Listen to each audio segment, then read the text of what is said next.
नमस्कार दोस्तों, मेरा नाम है आयुष और आज के इस वीडियो में हम बात करने वाले हैं ऐसे 5 स्टॉक मार्केट टर्मिनोलॉजीज़ के बारे में जिसके बारे में आपको पता होना चाहिए। ये बहुत ही इंटरेस्टिंग कंसेप्ट्स हैं जिसके बारे में अगर आप जान जाते हैं तो आपकी स्टॉक मार्केट की नॉलेज डेफिनेटली बहुत ज़्यादा एनहेंस हो जाएगी। तो अगर ये वीडियो आपको अच्छा लगे तो please like to this video and subscribe to our channel इस टाइप की वीडियोज़ देखने के लिए। अब सबसे पहली टर्मिनोलॉजी है हमारी, उसका नाम है लेवरेज। अब लेवरेज जो है उसके काफ़ी सारे मीनिंग होते हैं अलग अलग दुनिया में, लेकिन जब हम बात करते हैं फाइनेंस की दुनिया की तो यहाँ पे लेवरेज का एक सिंपल मतलब होता है। लेवरेज का मतलब होता है उधार। अब इसको समझने के लिए हम एक छोटा सा एग्जांपल लेते हैं।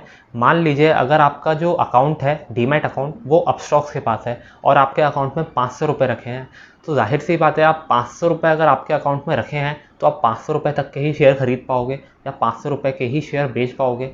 लेकिन जब ये लेवरेज का कंसेप्ट आता है तो यहाँ पे आपका ब्रोकर बोलता है कि मैं आपको 10 टाइम्स लेवरेज देता हूँ, यानी कि 10 टाइम्स मार्जिन देता हूँ। इसका मतलब ये है कि जो आपके पैसे हैं 500 रुपये, उसकी ताकत 10 गुना बढ़ जाएगी। अब 10 गुना बढ़ जाएगी तो किस सेंस में बढ़ जाएगी 10 गुना? तो दोस्तों अगर ये 500 रुपये आपके अकाउंट में रखे हुए हैं और आपका ब्रोकर आपको 10 टाइम्स लेवरेज दे रहा है तो इसका मतलब यह है कि आप 500 रुपये से 5000 रुपये तक के शेयर खरीद सकते हैं। तो लेवरेज कुछ नहीं है दोस्तों, लेवरेज उधार है। अगर आपका ब्रोकर आपको 10 टाइम्स मार्जिन दे रहा है या 10 टाइम्स लेवरेज दे रहा है, इसका सिंपल मतलब यही है कि आप ब्रोकर से पैसा उधार ले रहे हैं और शेयर्स को खरीद और बेच रहे हैं। अब ये जो लेवरेज नाम की चीज़ है इसका यूज़ बहुत ज़्यादा किया जाता है स्टॉक मार्केट में, काफ़ी मेन स्ट्रीम कॉन्सेप्ट है मैं ये बोलूँगा, और इंट्राडे ट्रेडर्स इसको मेनली यूज़ करते हैं। तो ये हमारा पहला वर्ड हो गया लेवरेज। अब अगर हम अपने दूसरी टर्मिनोलॉजी पे आए तो उसका नाम है FII DII एक्टिविटी। अब आपने इसको काफ़ी बार सुना होगा, न्यूज़पेपर में ऐसा लिखा हुआ आता होगा कि FII sold 3.4 lakh crore rupees worth of shares in a single day, और इस टाइप की चीज़ें आपको काफ़ी देखने को मिलती होंगी। तो यहाँ पे दो शब्द हैं दोस्तों, FIIs और DIIs। अब यहाँ पे सबसे पहले हम FIIs को समझने की कोशिश करते हैं। FIIs का फुल फॉर्म होता है फॉरेन इंस्टीट्यूशनल इन्वेस्टर, यानी कि कोई फॉरेन की कंपनी, बाहर की कंपनी हमारे इंडिया में इन्वेस्ट कर रही है। इंडिया में जो भी फाइनेंशियल मार्केट है, मतलब स्टॉक्स में, बॉन्ड्स में, या ऐसे ही जो भी फाइनेंशियल मार्केट्स के इंस्ट्रूमेंट है वहाँ पे अपना पैसा लगा रही है, तो इस चीज़ को बोलेंगे फॉरेन इंस्टीट्यूशनल इन्वेस्टर। लेकिन हर बाहर से आया हुआ पैसा फॉरेन इंस्टीट्यूशनल इन्वेस्टर का लगाया हुआ पैसा नहीं होता। अगर कल के दिन टेस्ला बोलती है कि मुझे अपनी फैक्ट्री इंडिया के अंदर डालनी है तो वो FII के अंदर नहीं आएगा, वो आएगा FDI के अंदर, फॉरेन डायरेक्ट इन्वेस्टमेंट।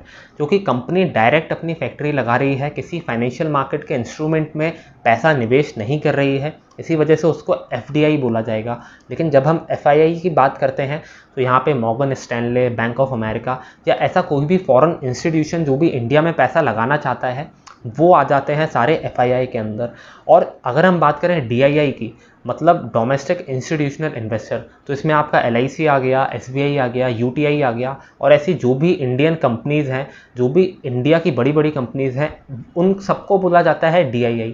तो यहाँ पे FII और DII की एक्टिविटी पे नज़र इसलिए रखी जाती है क्योंकि इनके पैसे को माना जाता है स्मार्ट मनी। अब यहाँ पे स्मार्ट मनी इसलिए बोला जाता है इनके पैसे को क्योंकि ये लोग काफ़ी रिसर्च करने के बाद किसी एक स्टॉक में या किसी एक बॉन्ड में पैसा लगाते हैं। ये रिटेल इन्वेस्टर्स की तरह कहीं भी और कभी भी पैसा नहीं लगा देते। अगर ये लोग पैसा लगा रहे हैं, अगर FIIs और DIIs कहीं पे पैसा लगा रहे हैं तो उसके पीछे ये लोग बहुत तगड़ी रिसर्च करते हैं। इसी वजह से FII और DII की एक्टिविटी को बहुत ज़्यादा ध्यान से देखा जाता है स्टॉक मार्केट में। तो ये हमारी दूसरी टर्मिनोलॉजी हो गई। अब अगर मैं तीसरी टर्मिनोलॉजी की बात करूं तो उसका नाम है टिक प्राइस। अब आपने टिक प्राइस का नाम सुना होगा मेरे ख्याल से, ये काफ़ी कॉमन टर्मिनोलॉजी है, लेकिन इसको भी समझने के लिए हम एक एग्जांपल लेते हैं। अब मान लीजिए कि SBI में ट्रेडिंग हो रही है अभी, और SBI का जो अभी करंट शेयर प्राइस है वो 424 रुपये है।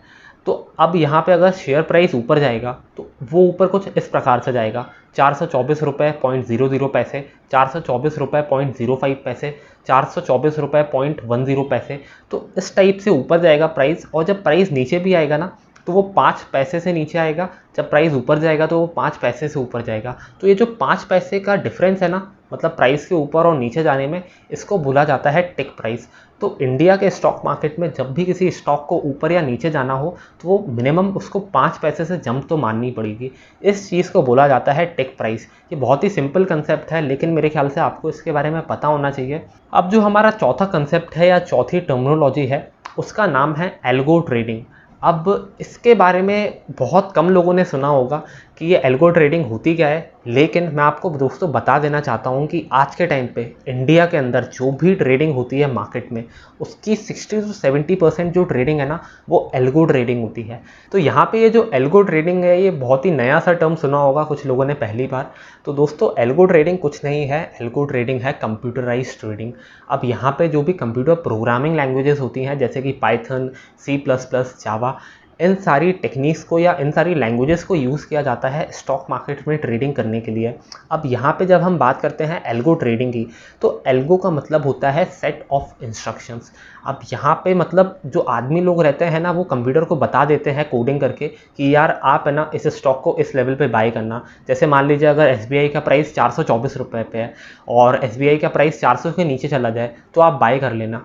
ऐसा इंस्ट्रक्शन अगर कोई आदमी एक कंप्यूटर में डाल देता है तो यहाँ पे कंप्यूटर ऑटोमेटिकली SBI को बाय कर लेगा अगर SBI का प्राइस 400 से नीचे जाएगा तो इस टाइप से एल्गो कुछ काम करते हैं। काफ़ी कॉम्प्लेक्स दुनिया है ये, मैं ऐसा बोलूँगा। और जो रिटेल इन्वेस्टर्स हैं वो इस चीज़ को ज़्यादा यूज़ करना नहीं जानते, जो इंस्टीट्यूशनल इन्वेस्टर्स हैं वो इस चीज़ को यूज़ करते हैं। काफ़ी ट्रेंड में है ये चीज़, तो मेरे ख्याल से आपको इसके बारे में पता ही होना चाहिए। जब मैं बात करता हूँ एल्गो ट्रेडिंग की, तो आपको सिंपली समझना चाहिए कि ये कंप्यूटराइज्ड ट्रेडिंग की बात करी जा रही है यहाँ पे। अब अगर हम बात करें अपनी 5th नंबर की टर्मिनोलॉजी की, तो उसका नाम है न्यू फंड ऑफर। अब ये जो न्यू फंड ऑफर होता है, ये म्यूचुअल फंड की दुनिया का शब्द है। अब म्यूचुअल फंड में जब भी कोई नई स्कीम आती है तो उसको बोला जाता है न्यू फंड ऑफर।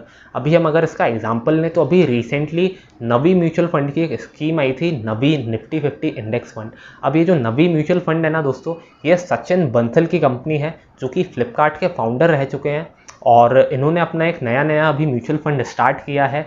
तो यहाँ पे म्यूचुअल फंड के स्पेस में जब भी कोई नई स्कीम आती है तो उसको बोला जाता है न्यू फंड ऑफर। ये न्यू फंड ऑफर काफ़ी सिमिलर होता है IPO की तरह। IPO में हम कंपनी में पैसा लगाते हैं और जब हम बात करते हैं न्यू फंड ऑफर की, NFO की, तो यहाँ पे हम सीधा म्यूचुअल फंड को अपना पैसा देते हैं। तो ये दोस्तों 5 ऐसी बेसिक और इम्पॉर्टेंट टर्मिनोलॉजीज थी जो कि मेरे ख्याल से आपको पता होनी चाहिए as a stock market investor. उम्मीद करता हूँ आपको ये वीडियो अच्छा लगा होगा। अगर आप ऐसे ही टर्मिनोलॉजीज के बारे में जानना चाहते हैं तो please like to this video and comment me below. अगर आप और टर्मिनोलॉजीज के बारे में वीडियो चाहते हैं तो सब्सक्राइब टू आवर चैनल अगर आप इस टाइप की ही वीडियोज़ देखना चाहते हैं तो। Thank you for watching this video.